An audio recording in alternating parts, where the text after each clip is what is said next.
আমরা কথা দিচ্ছি রাসূল মুহাম্মদ সাল্লাল্লাহু আলাইহি সাল্লাম মহিলাদেরকে যুদ্ধের ময়দানে যুদ্ধ করার জন্য নিয়ে গেছে।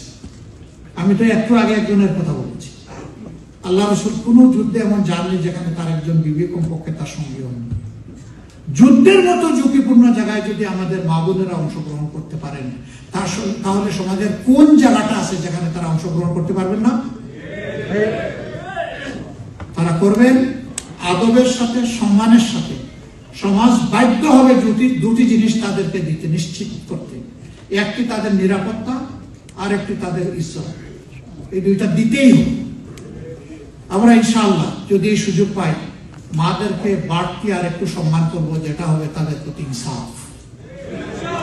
আমার মা, তিনি তার গর্ভে সন্তান নিচ্ছেন, সন্তানকে বুকুর দুধ দিচ্ছেন, তার বুকটাকে সন্তানের জন্য বিছানা বানাচ্ছেন, এই সন্তানকে লালন পোষণ করছেন।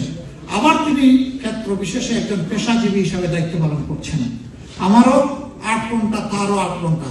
এটা কি তার উপর অবিচার নয়? আমরা গেলে ইনশাল্লাহ তাদের কর্মঘণ্টা কমিয়ে দেব, তার সন্তানের হক আদায় করার জন্য এবং মা হিসেবে তাকে সম্মান করার জন্য। এটাই হবে তাদের প্রতি ইনসাফ, এটা কোনো দয়া নয়।